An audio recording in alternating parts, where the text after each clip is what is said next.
Shalom. Selamat datang di ibadah online GBI Petukangan House of Happiness. Untuk info persembahan, baik itu perpuluhan, persembahan umum, dan persembahan ucapan syukur serta diakonia, dapat Bapak Ibu lihat di layar saat ini.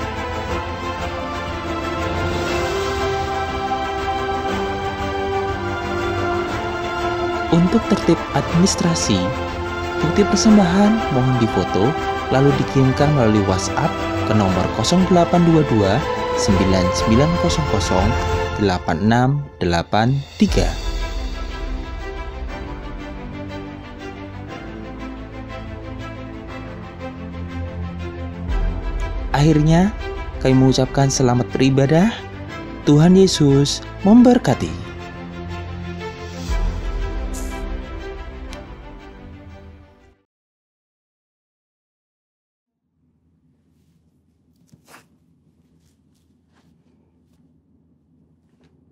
Shalom saudara, saya percaya hari ini kita semua dalam keadaan yang baik dan luar biasa.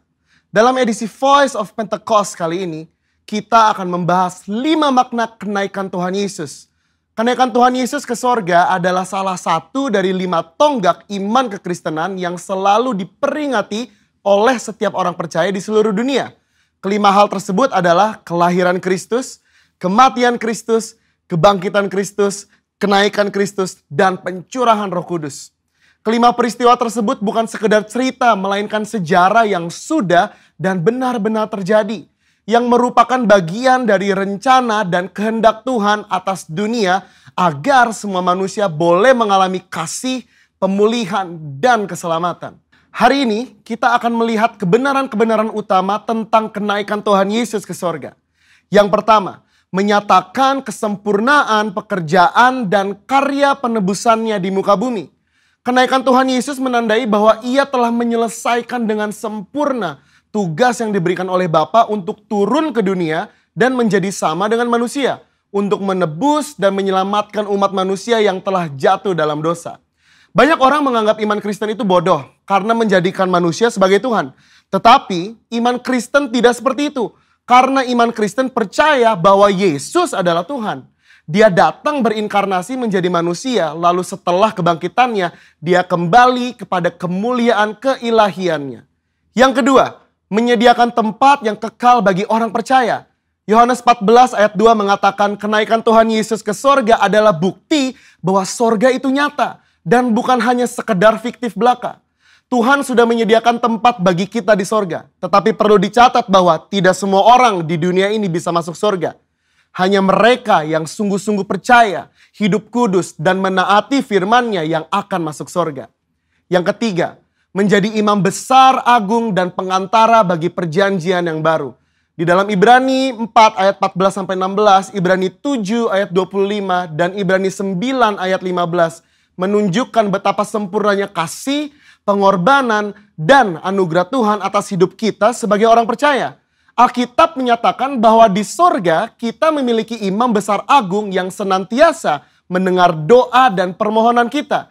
Karena dia selalu menjadi pengantara bagi pengampunan dosa ketika kita datang menghadap tahta kasih karunia-Nya. Yang keempat, menyatakan kedatangannya yang kedua kali. Janji tentang kedatangan Kristus yang kedua kali diteguhkan kembali, bahkan dinyatakan dengan cara seperti apa Yesus akan datang kembali. Yaitu turun dari langit seperti ia naik dan disaksikan oleh semua orang, terutama murid-muridnya. Hari-hari ini kita sedang menantikan janji itu digenapi oleh Tuhan. Kedatangan Tuhan Yesus sudah semakin dekat. Pertanyaannya adalah, sudahkah kita menjadi murid yang siap menyambut kedatangan Tuhan Yesus? Alkitab berkata bahwa tidak ada yang tahu akan hari kedatangan Tuhan. Karena itu, mari kita senantiasa berjaga-jaga dan siap sedia menantikan kedatangannya. Yang kelima, mencurahkan Roh Kudus untuk menyertai orang percaya sampai kesudahan zaman. Tanpa kenaikan Yesus, tidak akan pernah ada peristiwa luar biasa yang dampaknya mengguncangkan dunia sampai saat ini. Yaitu peristiwa Pentakosta, pencurahan Roh Kudus. Semua ini telah dijanjikan Tuhan sebelum ia terangkat. Bahwa mereka akan menerima kuasa Roh Kudus untuk menjadi saksi Kristus dari Yerusalem, Yudea, Samaria, dan sampai ke ujung bumi. Tapi kuncinya Yesus harus naik ke sorga sehingga Roh Kudus turun. Kenaikan Yesus menunjukkan bahwa dimulainya satu era yang baru di mana Allah tidak hanya mengurapi orang-orang tertentu, tetapi Allah mau tinggal dan memenuhi setiap diri orang percaya untuk dipakainya sebagai alat bagi kemuliaannya. Kenaikan Yesus ke sorga menjadi jalan bagi tergenapinya kitab Yohanes 14 ayat 12 yang berkata, "Aku berkata kepadamu, sesungguhnya barang siapa percaya kepadaku, ia akan melakukan juga pekerjaan-pekerjaan yang aku lakukan. Bahkan pekerjaan-pekerjaan yang lebih besar daripada itu. Sebab aku pergi kepada Bapa." Tuhan Yesus rindu untuk memakai setiap orang percaya. Dia ingin menyatakan kuasa dan kemuliaannya melalui kehidupan kita. Itu sebabnya dia harus naik ke sorga. Sehingga oleh karena karya Roh Kudus yang mengurapi, membaptis dan memenuhi kita, maka semua rencana dan kehendak Allah itu boleh terlaksana dan tergenapi. Sudahkah saudara dipenuhi Roh Kudus? Sudahkah saudara dibaptis oleh Roh Kudus dengan tanda awal berbahasa roh? Dan sudahkah saudara berjalan tiap hari dalam kuasanya? Karena untuk itu semua Tuhan Yesus naik ke surga. Saya percaya kita akan semakin sungguh-sungguh untuk menggenapi dan melaksanakan kehendak dan rencana Tuhan atas hidup kita. Saudara, untuk penjelasan lebih lanjut dari tim teologi kami, silakan klik link yang ada di atas atau scan QR Code yang tersedia. Salam integritas. Tuhan Yesus memberkati.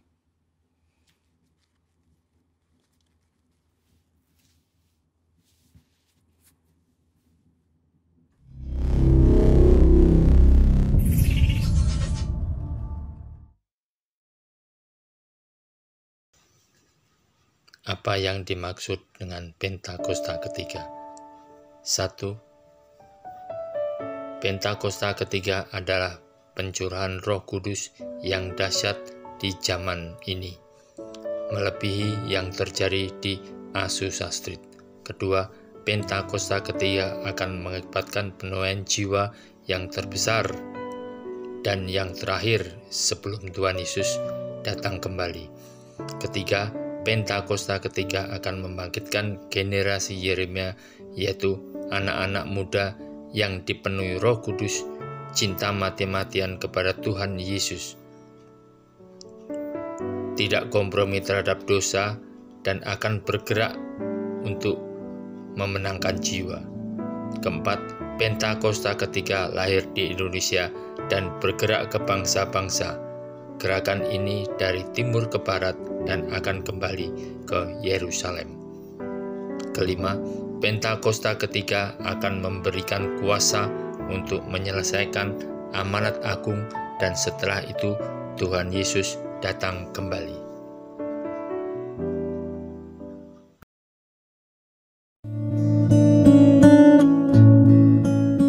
Dalam lindungan Allah, orang yang duduk dalam lindungan yang maha tinggi dan bermalam dalam naungan yang maha kuasa akan berkata kepada Tuhan, "Tempat perlindunganku dan kubu pertahananku, Allahku yang kupercayai.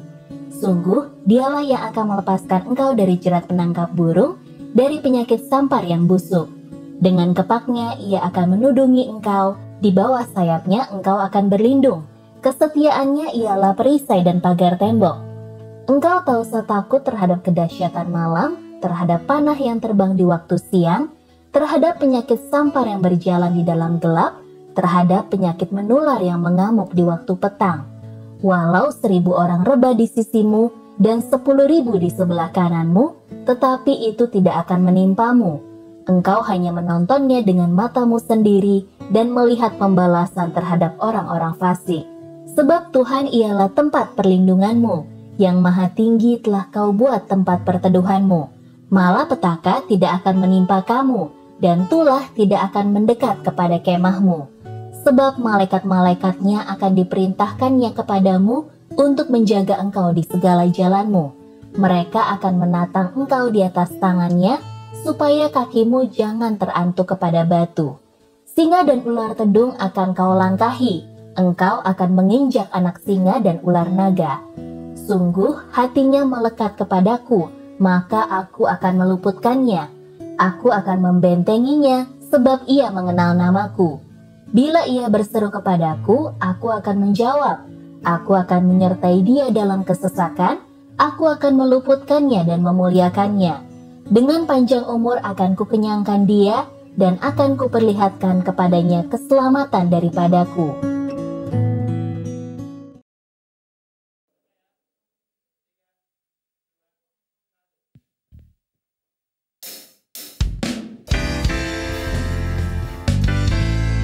Haleluya.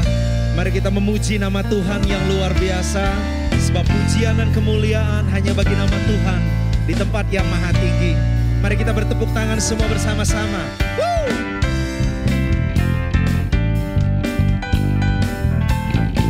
Mari sama-sama katakan, nyanyi puji Tuhan, bangun bait kudusnya. Di tempat ini Yesus telah hadir, kemuliaan Tuhan dinyatakan. Oh, sukacita, bangun bait kudusnya. Persembahkanlah seluruh hidupku bagi kemuliaan-Nya. Katakan, nyanyi, nyanyi puji Tuhan, bangun bait kudusnya.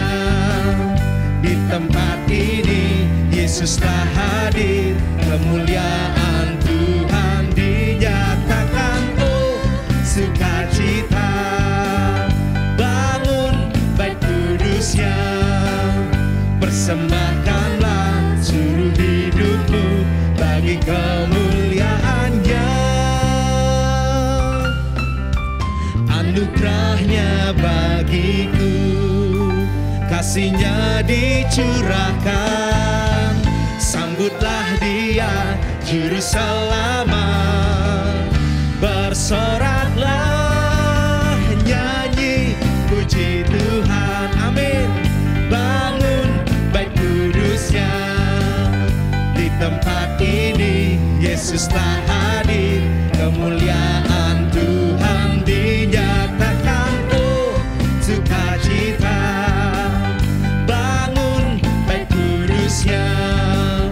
persembahkanlah seluruh hidupmu bagi kemuliaan-Nya.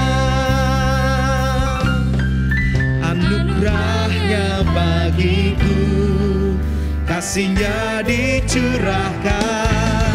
Sambutlah Dia, Juru Selamat. Bersoraklah, bersoraklah, puji Tuhan, bangun bait kudusnya. Di tempat ini Yesus telah hadir, kemuliaan Tuhan dinyatakan. Oh, sukacita, bangun bait kudusnya. Persembahkanlah seluruh hidupmu bagi kemuliaan-Nya. Persembahkanlah seluruh hidupmu bagi kemuliaan-Nya. Persembahkanlah seluruh hidupmu bagi kemuliaan-Nya. Tepuk tangan buat Tuhan Yesus yang luar biasa. Haleluya, sama-sama nyanyi.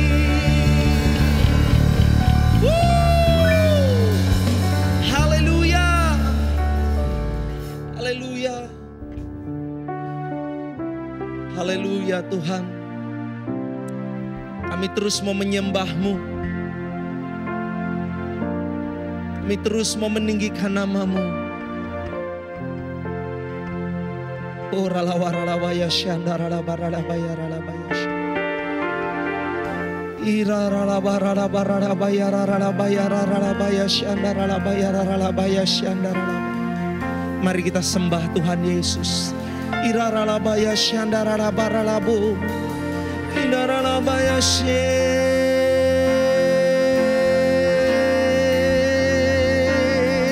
haleluya.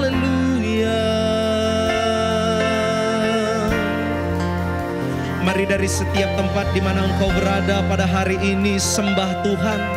Naikkan pujianmu, naikkan penyembahanmu kepada Tuhan. Shikarala baradabaya naradabaya she. Haleluya.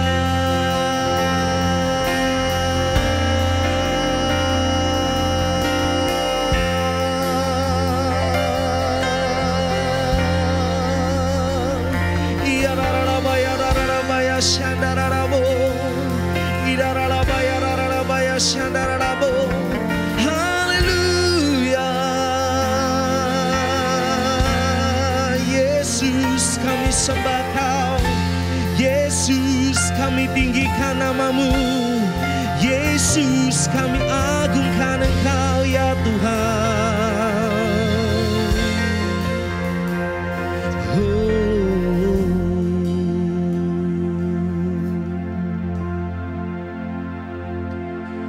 Ku sembah Engkau, Allah yang perkasa.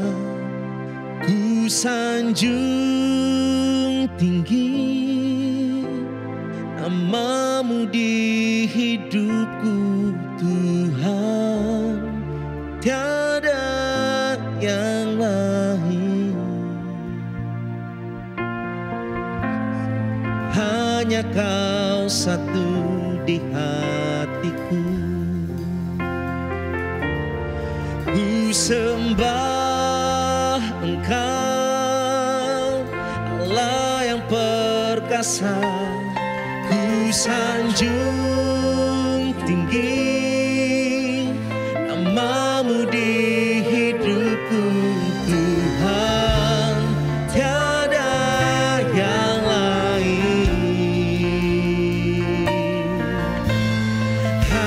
Kau satu di hatiku. Ku sembah Engkau, Allah yang perkasa. Ku sanjung tinggi nama-Mu di hidupku Tuhan. Tiada yang lain, Kau satu di hatiku.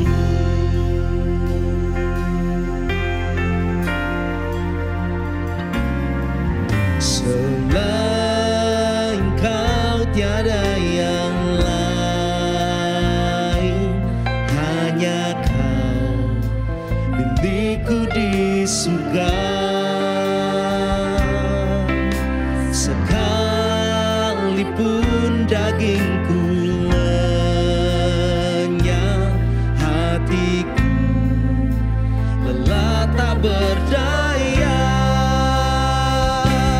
Ku sembah Engkau, Allah yang perkasa. Ku sanjung tinggi nama-Mu di hidupku Tuhan. Tiada yang lain, hanya Kau satu di hatiku. Sekali lagi katakan bagi Tuhan Yesus, selain Kau tiada yang lain, hanya Kau milikku di surga. Sekalipun dagingku lenyap, hatiku lelah tak berdaya. Ku sembah Engkau,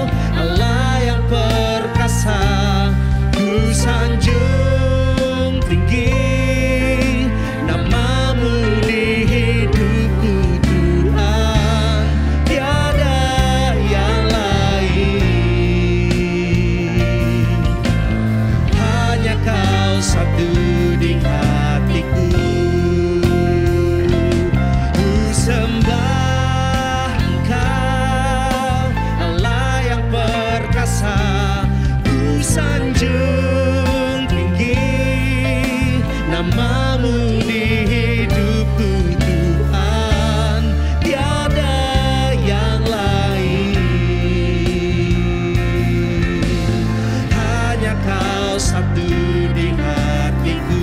Katakan, ku sembah Engkau, Allah yang perkasa. Ku sanjung tinggi namamu di hidupku Tuhan, tiada yang lain. Hanya Kau satu di hatiku. Lebih lagi katakan, ku sembah Engkau, Allah yang perkasa. Ku sanjung tinggi namamu di hidupku Tuhan, tiada yang lain. Hanya Kau satu di hatiku.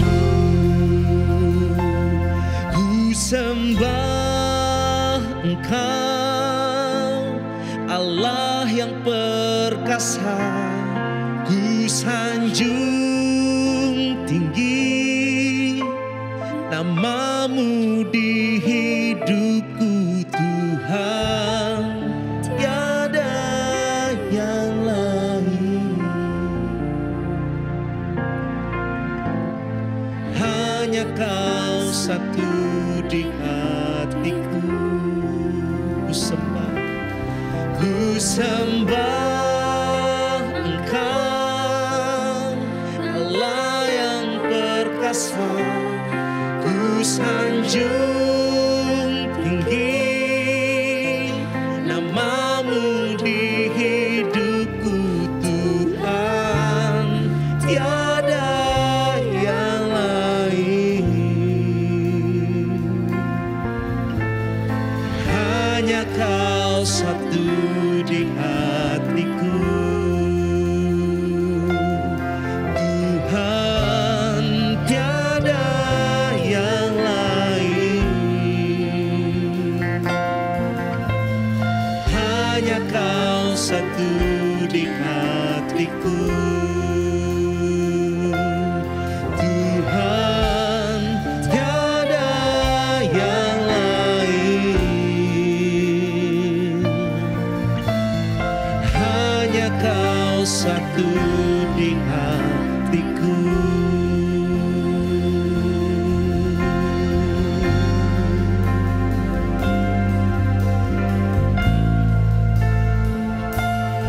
Kaulah kebanggaan kami Tuhan. Shandarabaya rarabaya shandarabaya shande. Dararaba shandarabaya shandarabo. Haleluya.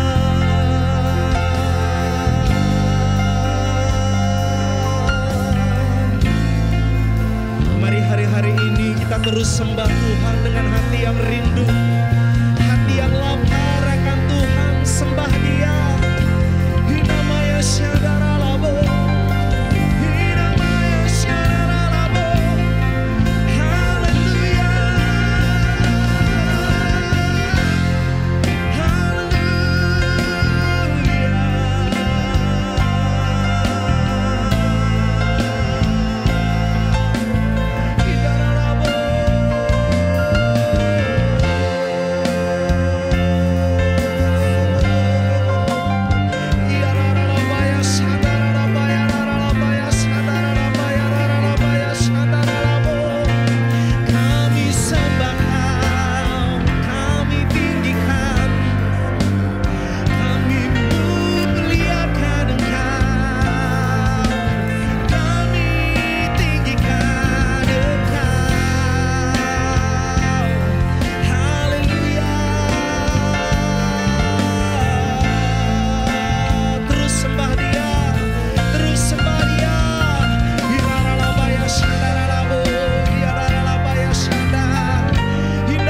Yesus, tak ada yang seperti Kau. Oh, namanya Shandaralabu, namanya Shandaralabu. Sebab tiada Allah yang seperti Engkau, Yesus.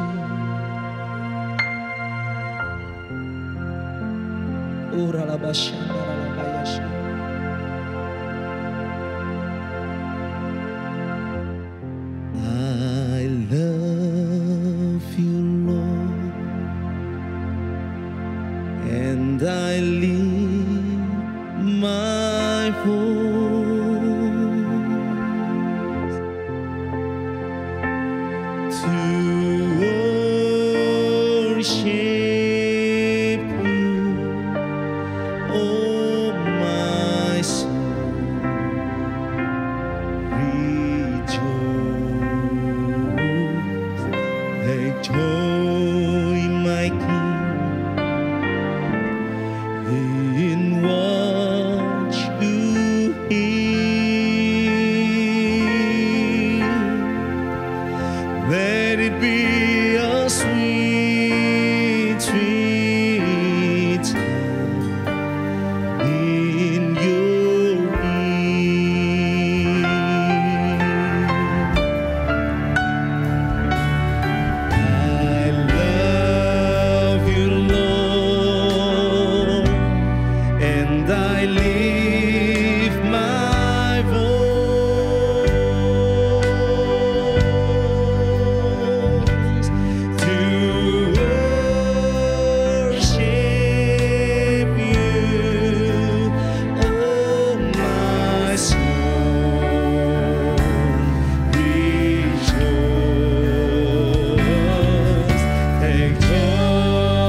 Shalom semua, apa kabarnya? Semua pasti kabar yang baik, sehat semua dan diberkati Tuhan berlimpah-limpah. Saya mengucap syukur kepada Tuhan Yesus untuk kesempatan dalam pemberitaan firman Tuhan. Dan kepada Gembala GB Petukangan, Bapak Pendeta Agustus Cipto, dan pengerja dan jemaat GB Petukangan, Tuhan Yesus memberkati kita semua dengan berlimpah-limpah. Sebelum firman Tuhan disampaikan, mari kita bersatu dalam doa. Bapa, kami saat ini berkumpul untuk mendengarkan firman-Mu Tuhan Yesus. Berbicaralah kepada setiap kami ya Tuhan. Hati kami terbuka ya Tuhan buat kebenaran firman Tuhan yang disampaikan. Firman Tuhan akan menjadi rema kekuatan ya bagi yang mendengarnya. Dalam nama Tuhan Yesus Kristus, semua yang percaya dan diberkati Tuhan berlimpah-limpah.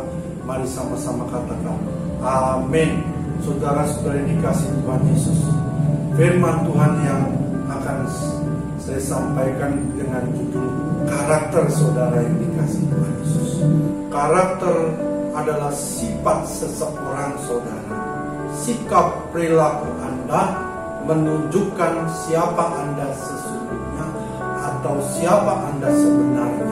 Saudara yang dikasih Tuhan Yesus, karakter adalah ciri khas yang menggambarkan siapa saudara dan saya, tercermin dari tindakan-tindakan kita. Tuhan Yesus lebih tertarik pada karakter saudara dan saya daripada talenta yang Tuhan berikan kepada kita, saudara. Untuk merubah karakter seseorang harus ada kerjasama antara orang tersebut dengan Tuhan. Saudara, karakter terbentuk dari pilihan-pilihan kita. Saudaralah pencipta dari karakter saudara sendiri, saudara yang dikasih Tuhan Yesus. John Maxwell ada menulis, saudara yang dikasih Tuhan Yesus, talenta itu merupakan satu pemberian, tetapi karakter merupakan pilihan saudara.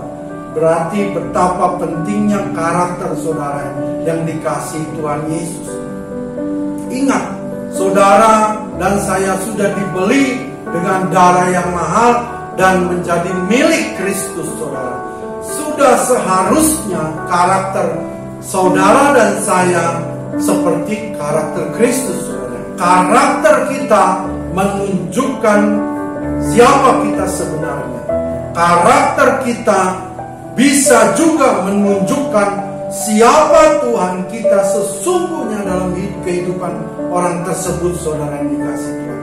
Tinggi sebuah promosi harus diimbangi dengan kedalaman karakter, saudara. Karena karakter merupakan pondasi kehidupan, saudara. Kalau karakter Anda berkembang lebih lambat dari promosi, maka akan terjadi ketidakseimbangan yang mengakibatkan dosa masuk dalam kehidupan saudara. Memiliki karakter yang baik berarti besar di dalam saudara. Jadi di dalam ini besar, bukan besar di luar. Galatia pasal yang kedua ayat yang ke-20. Namun aku hidup, tetapi bukan lagi aku sendiri yang hidup, melainkan Kristus yang hidup di dalam aku. Artinya dari kebenaran firman Tuhan adalah besar di dalam saudara, yang ini memberi ruang untuk hidup dipimpin oleh Tuhan. Kalau besar di luar, itu namanya reputasi, ketenaran, popularitas saudara. Kekayaan yang menyelamatkan saudara yang dikasih Tuhan bukan harta, deposito, emas atau berlian. Ialah hikmat dan pengetahuan takut akan Tuhan. Itulah harta benda siap. Saudara yang dikasih Tuhan, mari kita baca di dalam Yesaya pasal yang ke-33 ayat yang ke-6. Demikian firman Tuhan, masa keamanan akan tiba bagimu, kekayaan yang menyelamatkan ialah hikmat, dan pengetahuan akan Tuhan itulah harta benda Sion. Saudara yang dikasih Tuhan Yesus, ada kata-kata bijak dari seorang hamba Tuhan yang besar, yaitu Billy Graham. Saudara yang dikasih Tuhan Yesus, yang pertama, ketika kekayaan hilang, maka tidak ada yang hilang, saudara. Saudara yang dikasih Tuhan Yesus, karena apa? Kekayaan bisa dicari, kekayaan bisa didapatkan kembali, saudara. Yang kedua, saat kesehatan hilang, maka sesuatu ada yang hilang, saudara. Jika kesehatan hilang, ada sesuatu yang hilang. Tapi kesehatan itu bisa diobati atau bisa disembuhkan, saudara. Yang ketiga, ini yang penting, saudara. Saat karakter hilang, maka kehilangan semuanya. Wow, saudara, ini sungguh mengerikan buat orang yang percaya. Karena karakter bagian dari integritas, saudara yang dikasih Tuhan Yesus.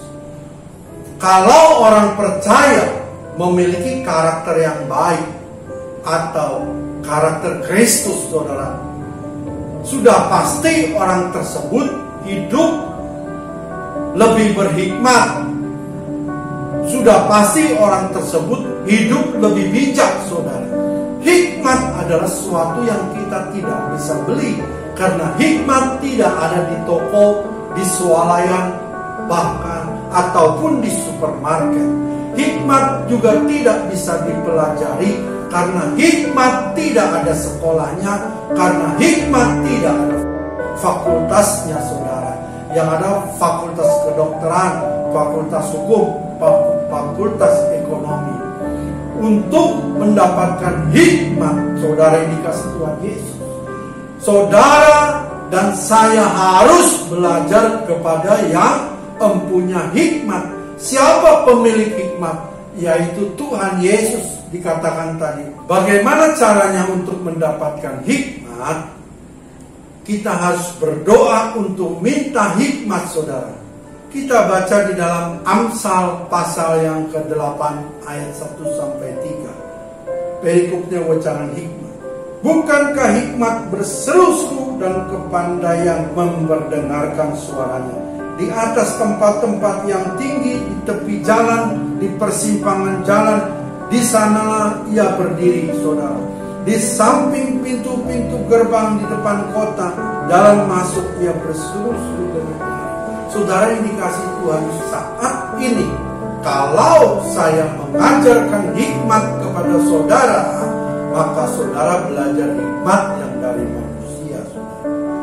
Kita tahu bahwa kita harus belajar kepada yang mempunyai hikmat atau pemilik hikmat, yaitu Tuhan Yesus Kristus, saudara. Dialah sumber hikmat buat saudara dan saya. Saat ini saudara yang dikasih Tuhan Yesus, kita mau belajar. Ada 3 kata yang akan kita pelajari.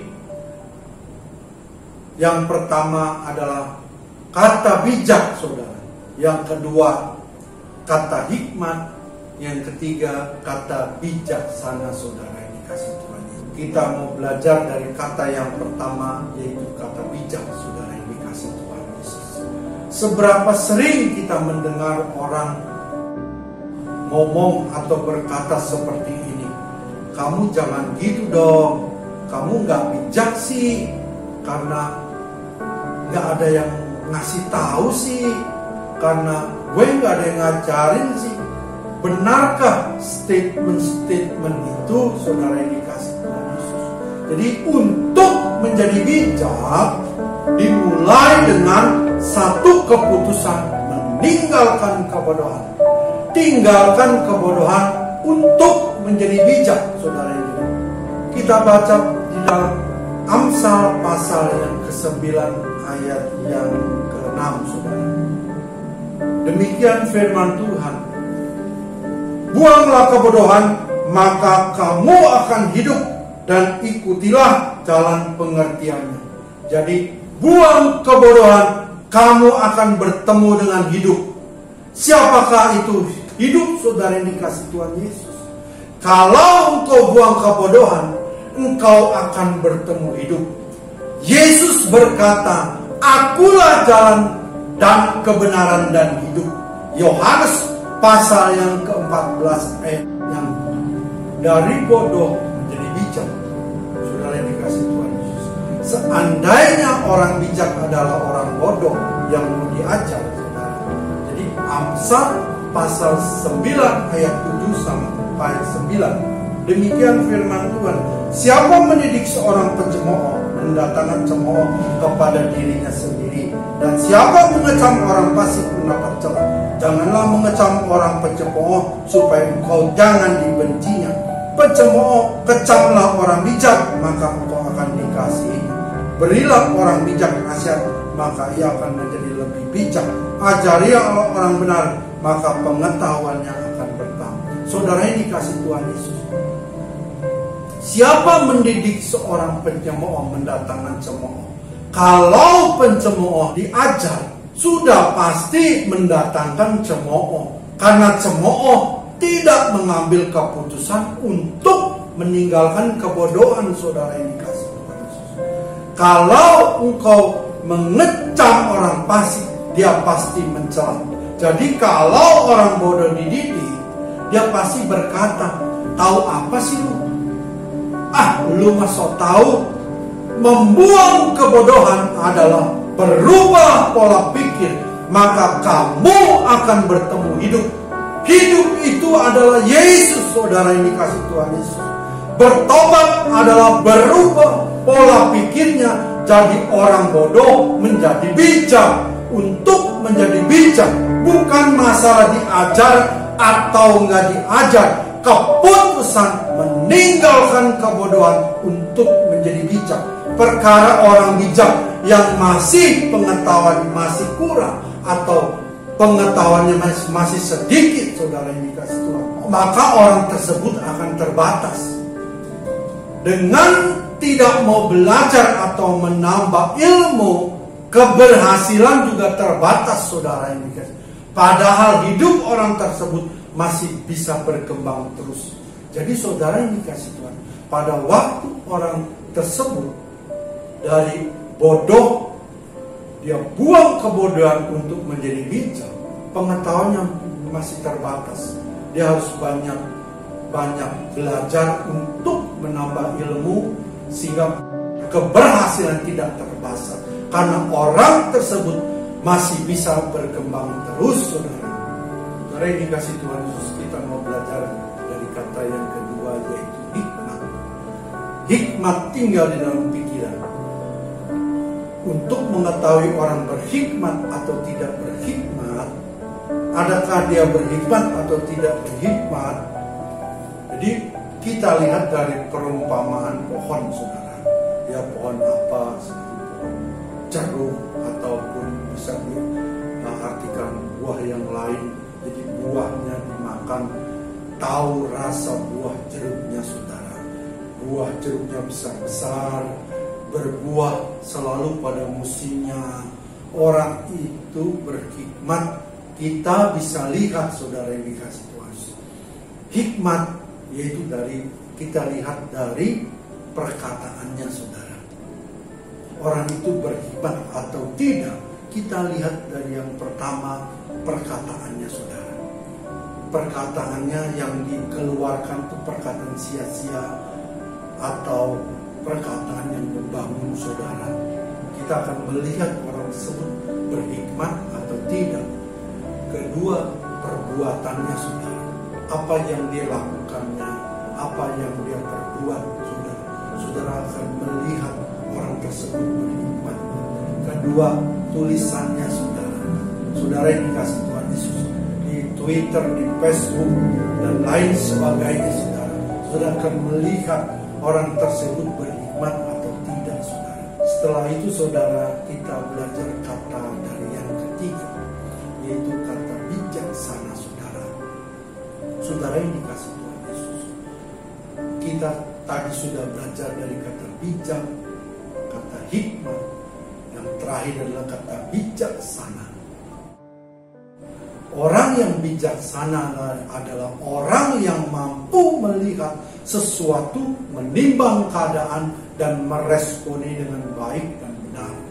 Kalau seseorang dikenal bijaksana adalah meresponi dengan baik dan benar, adalah orang bijaksana. Orang yang diam-diam saja, orang bodoh pun kelihatan bijak. Kemampuan kita melihat sesuatu, menimbang keadaan, dan meresponi dengan bijak dan benar, saudara yang dikasih Tuhan Yesus, kita baca dalam Amsal pasal yang ke-8 ayat yang ke-22. Demikian firman Tuhan, Tuhan telah menciptakan aku sebagai permulaan pekerjaannya, sebagai perbuatannya yang pertama-tama dahulu kala. Hikmat ada tinggal di dalam pikiran. Manusia pertama diciptakan ada dalam hikmat pikirannya Allah. Kalau pikiranmu bagus, maka bagus juga tindakanmu. Kalau pikiranmu jelek, maka jelek juga tindakan. Saudara yang dikasih Tuhan Yesus, kita baca dalam Amsal pasal yang ke-19 ayat yang kedua. Demikian firman Tuhan, tanpa pengetahuan kerajinan pun tidak baik. Ada banyak orang yang rajin tapi bodoh, saudara. Rajin tanpa kerja keras, tapi nggak ada ilmunya. Alkitab berkata tidak baik. Amsal pasal 19 ayat yang ke-2b, orang yang tergesa-gesa akan salah langkah. Orang yang tergesa-gesa akan salah langkah karena tidak ada pertimbangan. Orang yang tergesa-gesa di dalam pikirannya, di dalam otaknya, tidak banyak ilmunya, saudara yang dikasih Tuhan Yesus. Sebaliknya, orang yang banyak ilmunya, tindakannya banyak pertimbangan-pertimbangan, saudara. Sehingga orang tersebut bisa berhasil, saudara. Karena apa? Karena semakin hari orang tersebut senantiasa menambah ilmu. Jadi saudara yang dikasih Tuhan Yesus, tadi dikatakan orang bodoh meninggalkan kebodohannya untuk menjadi bijak. Walaupun orang tersebut memiliki ilmunya belum banyak, tapi orang tersebut sudah bijak. Dia harus banyak menambah ilmu, banyak menambah pengetahuan. Saudara yang dikasih Tuhan Yesus, firman Tuhan sudah disampaikan. Mari saudara yang dikasih Tuhan Yesus, biar saat ini kita boleh memiliki karakter yang baik, karakter Kristus, saudara yang dikasih Tuhan Yesus, sehingga hidup kita semakin hari semakin serupa dengan Tuhan, saudara yang dikasih Tuhan. Mari saudara kita tundukkan kepala. Bapa di dalam surga, terima kasih Tuhan buat segala kebaikan-Mu, khususnya firman-Mu Tuhan, kami boleh diajarkan untuk kami boleh hidup memiliki karakter, yaitu karakter Engkau, yaitu karakter Kristus. Dan hidup kami, ketika kami memiliki karakter Kristus, hidup kami lebih bijak. Dan ketika kami memiliki karakter Engkau, hidup kami lebih berhikmat. Ketika kami memiliki karakter Engkau Tuhan, hidup kami lebih bijaksana. Terima kasih Tuhan, berkati kami semua yang sudah mendengarkan firman-Mu. Kami percaya firman-Mu menjadi rema, bahkan menjadi kekuatan buat kami semua yang mendengarkan. Terima kasih dalam nama Tuhan Yesus Kristus. Semua yang percaya diberkati Tuhan, mari sama-sama katakan amin.